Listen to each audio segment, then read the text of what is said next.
Estos jóvenes me han dado, como les dije, la oportunidad de este tema, que es un tema, la curva J y eventos cardiovasculares, sumamente controversial. Yo traté, hasta la literatura, obtener y organizarla es medio difícil. Yo traté de exponerle, ustedes verán, la mayoría de los trabajos más importantes. Vamos a concluir al final de que probablemente todavía falta mucho camino por recorrer. Hay demasiadas controversias, ustedes lo verán, y entonces, pero probablemente vamos a tratar de arrojar la mayor cantidad de luz posible. Entonces, la curva J y eventos cardiovasculares, es un tema que ha estado en los últimos años, sobre todo después del 2000, en la década ya de la primera década del siglo XXI, muy en la palestra y que continúa en la palestra y en actividad. Y es un hecho conocido por todos ustedes, de que el control de la presión arterial disminuye la mortalidad. El reporte del séptimo comité desde el 2003, que es el que está vigente todavía, una presión arterial adecuada de 120 o menos para la sistólica y 80 o menos para la diastólica, es un control adecuado de la presión, va a disminuir los eventos, y que un aumento de 20 milímetros en la sistólica y un aumento de 10 milímetros para la diastólica duplica el riesgo de evento. Las guías europeas, más o menos parecidas, ellos dicen de 120 a 129, las europeas fueron medias revisadas, no del todo, pero fueron revisadas en el 2009, y que para la diastólica entre 80 y 84. Siempre mostrando que habían algunos grupos especiales, como ustedes saben, que son los diabéticos, los renales crónicos, esas cosas.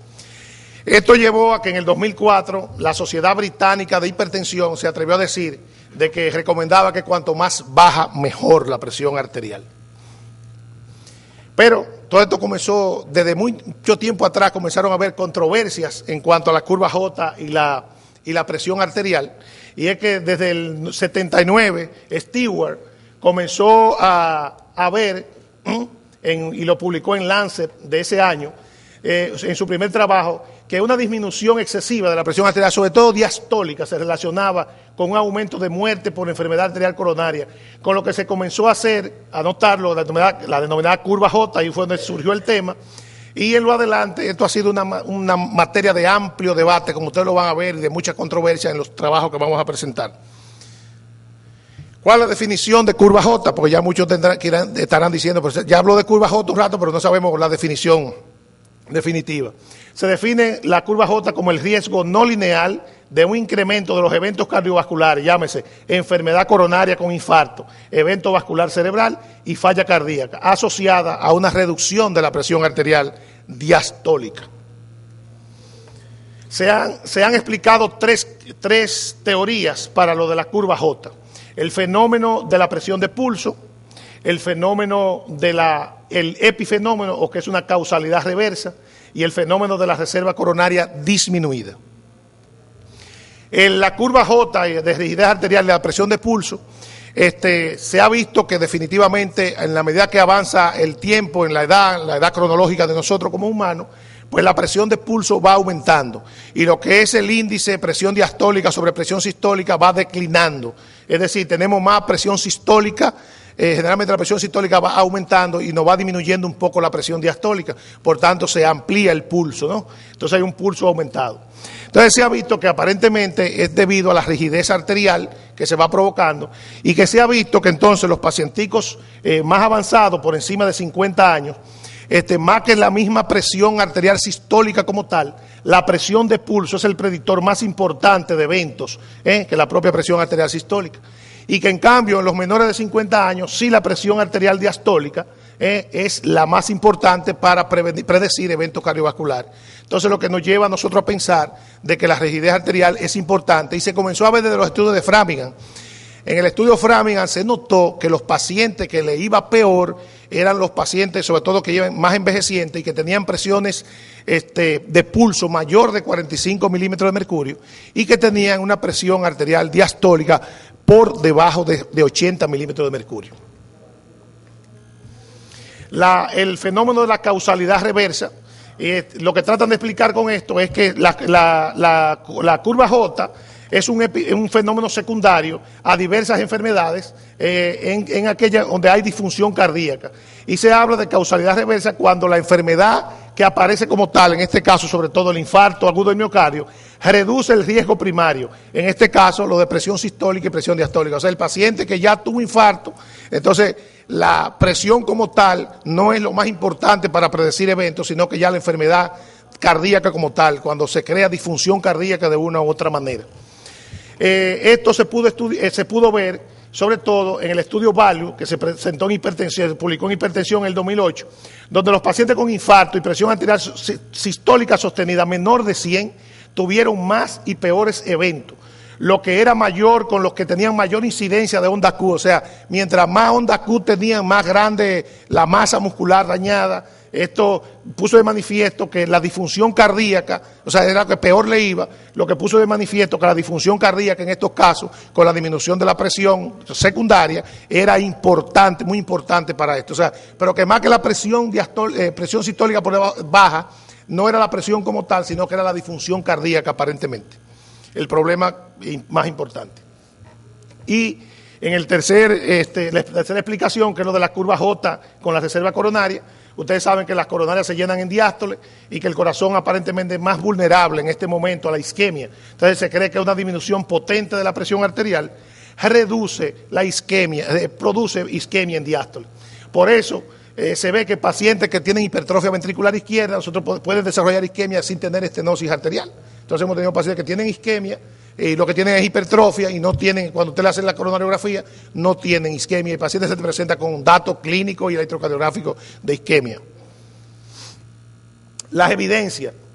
Después del trabajo de Stewart, que hablamos del 99, eso había quedado un poquito dormido, no se le dio mucha importancia. Pero ya en el 90 apareció un metaanálisis publicado en Lancet con 420,000, con esa friolera de 420,000 pacientes. Y encontraron estos jóvenes, entonces que había una respuesta lineal, que no había curva J, que los pacientes, aquí comienzan, ustedes verán como todo una cantidad de controversia, y que no había problema. Sin embargo, observaciones posteriores de este mismo trabajo, que hizo Farnet y que lo publicó en JAMA del 91, y Fletcher, que lo publicó en JAMA del 92, demostraron que para este estudio solo se tomó en cuenta la presión arterial diastólica basal. Ellos cogieron pacientes que tenían presión, tomaron la basal, pero no le dieron seguimiento a las presiones. Entonces, por tanto, no se le dio un seguimiento y consideraron que esas conclusiones no eran válidas y que entonces reapareció un debate todavía mayor. Después apareció el estudio Chef. Hubieron algunos estudios, yo estoy poniendo los más importantes porque hubieron muchos estudios también en ese interludio. Apareció el Chef, donde con 4.362 pacientes hipertensos ancianos, ellos demostraron que con una presión de pulso mayor de 70 milímetros de mercurio, y con un aumento de 10 milímetros de mercurio en la presión de pulso, aumentaba importantemente lo que hablábamos ahorita de la rigidez arterial. Esto quiso hacer más hincapié en eso y en aparentemente querían demostrar que la rigidez arterial en estos pacientes era importante. Pero dio más eventos vasculares cerebrales y más falla cardíaca. Y esto explicaba la rigidez arterial. No hubo tanto infarto en estos pacientes, sino más eventos cerebrovasculares y de falla cardíaca. Luego en el Lancet, en el 2002, apareció un metaanálisis bastante amplio, 1 millón de pacientes, 62 estudios prospectivos. Se excluyeron los pacientes que tuvieron enfermedad cardíaca, enfermedad cardiovascular previa, se excluyeron para sacarlo, para ver verdaderamente la influencia de la presión. Y se le dio seguimiento a ambas presiones, la diastólica y la sistólica. Se encontró una relación lineal en eventos, pero hasta niveles, un punto nadir de 115 para la sistólica y 75 para la diastólica, que por debajo de ahí ellos no encontraron ninguna evidencia. O sea, los pacientes que estaban en esos niveles más o menos es los que tenían más eventos, pero por debajo de ahí ellos no encontraron una relación verdaderamente como tal. En el 2006, el estudio INVEX, que se publicó en el Annals de Medicina Interna, un brazo secundario de este estudio que fue con 22,000 pacientes con enfermedad cardiovascular, estos sí tenían ya enfermedad cardiovascular e hipertensión, las dos cosas. Se excluyeron solamente los que tenían falla cardíaca y infarto previo, pero pacientes que tenían enfermedad vascular periférica, que habían tenido algún problema ya de crisis cerebrales transitorias, etc. Y se demostró una curva J con un nadir, un punto de 119,84. Y se duplicaba el riesgo cuando la presión era menor, cuando la presión arterial diastólica era menor de 70. O sea, que en este caso se encontró la curva J. y había más riesgo de infarto en estos pacientes. Fíjense que eran pacientes que no tenían infarto previo, pero sí tenían enfermedad vascular ya, que para los pacientes, que para eventos vasculares cerebrales, o sea, más infarto que eventos vasculares. Y se demostró también que los pacientes que tenían que se les hacía revascularización coronaria toleraban más la baja de la presión arterial, presiones más bajas, y por tanto se vinculó aún más con la teoría de la reserva miocárdica, de la que hablamos al principio como explicación para la curva J. En vista de que la curva J en la enfermedad cardíaca isquémica había mucho vínculo, ya se había encontrado, se necesitaba precisar las evidencias de esta curva J con eventos coronarios. Y surgió el estudio HOPE con 19.000 pacientes hipertensos isquémicos y no isquémicos. Se evaluaron 3 niveles de presión, menor de 90, menor de 85 para la diastólica y menor de 80. El punto más bajo para la prevención de eventos cardiovasculares fue 82 milímetros de mercurio. Ese fue el punto nadir para la presión diastólica. Por debajo de ahí se consideró como seguro. O sea que a esos niveles, cuando se bajaba a esos niveles, había problemas. Sin embargo, por debajo de ahí se consideraba seguro. Fíjense cómo cada estudio va haciendo, cada vez creando más controversia y más problemas. Perdón. En los diabéticos, los pacientes con presión diastólica debajo de 80, se encontró reducción de los eventos cardiovasculares en un 51%, cuando se comparó con los que estaban por debajo, entre 80 y 90. Sin embargo, ustedes verán ahorita cómo ocurrió en otro estudio con los diabéticos, otras cosas. Pero ¿qué pasó? El HOPE, aparentemente ellos explicaron que por razones de editorial, de espacio, etcétera, etcétera, omitieron algunos datos de curva J. Y entonces, este jovencito, Krushan, en el Cardiovascular Drug Therapy, publicó en el 2000 este otro estudio y reveló que con los datos del HOPE se demostraba una curva J para eventos coronarios, pero no así para eventos cerebrovasculares.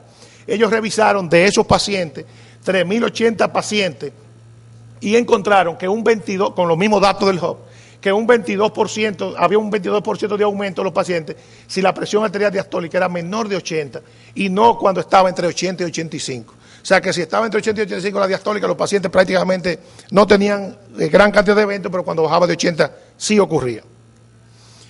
Otros estudios, como el FIBRE, que fue publicado en Hypertension del 2005, con 9.000 pacientes, demostró que con solo una discreta reducción de la presión arterial de 154 la sistólica, 137, y de 91 a 82 la diastólica, había una mejoría notable con eventos posteriores. Si Juan Carlos estaba por ahí, que tú hablabas ahorita de lo de la simpatectomía renal, a lo mejor con una discreta reducción, como hacen muchos pacientes, puede ser que tengamos, ese estudio demostró y que fue con una buena cantidad de pacientes.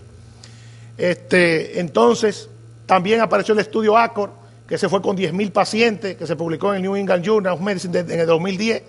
Eran hipertensos diabéticos sometidos a un control intenso, con una presión arterial sistólica menor de 120 y con una hemoglobina glucosilada menor de 6. Hubo un aumento importante de la mortalidad hasta tal punto que le pasó como al CATS. Hubo que suspender el estudio por la gran mortalidad de pacientes que hubo. O sea, fíjense cómo se contradice. El de ahorita decía que si la presión diastólica estaba por debajo de 80 le iba mejor a los diabéticos. Sin embargo, este estudio demuestra que no. Aparentemente le fue mal con 10.000 pacientes. Le fue tan mal que tuvieron que suspender el estudio a mitad. El más reciente de todo, el estudio holandés, publicado en enero de este año en Hypertension, eran pacientes, una relación entre la presión arterial y los eventos cardiovasculares con manifestaciones pacientes que ya tenían manifestaciones cardiovasculares. 5.788 pacientes seguidos desde el 1996 hasta el 2010 y se encontró un punto nadir de 143.82. O sea que las presiones por ahí, el paciente casi no tenía evento cuando usted mantenía el paciente alrededor de 14.8. Pero que si los niveles estaban por encima, por debajo de ahí, esto podía traer eventos. O sea, aparentemente hay un punto nadir para ellos, que es el que corresponde y el que debería de mantenerse la presión. Que si tú la bajas mucho es malo y si se queda alta también. Se encontró además que los pacientes que tenían diagnóstico de enfermedad cardiovascular recientemente, que no eran pacientes con historia anterior de enfermedad cardiovascular, que eran mayores de 65 años, que tenían una presión de pulso mayor de 60, estos pacientes entonces no tenían prácticamente aumento de eventos cardiovasculares. Nos tumba un poquito ahorita lo de la rigidez arterial con la presión de pulso, aunque este es un solo estudio, ¿no? Entonces, después de ver esto, más o menos esta historia, esta reseña histórica de los trabajos que se han hecho, llegamos a la conclusión de que todavía existen muchas controversias en cuanto a esto. No sabemos cuál es el punto exacto, que falta fehacientemente arrojar más luz sobre el particular. Lo que parece estar más claro es que los pacientes isquémicos hay que tener reservas en bajar mucho la presión arterial, incluyendo aparentemente los pacientes diabéticos. Ustedes saben que en la guía está que el paciente diabético hay que tenerlo bien bajito aparentemente. Sin embargo, la mayoría de los diabéticos son isquémicos. Entonces tenemos que tener un poquito de reserva aparentemente. Mientras tanto nos queda seguir las guías, que son las que de una u otra manera nos trazan las pautas del seguimiento del paciente de presión arterial. He cumplido fehacientemente con el tiempo, he tratado de hacer lo mejor posible. Espero que no hayan quedado con tanta duda, que por lo menos queden algunas cosas.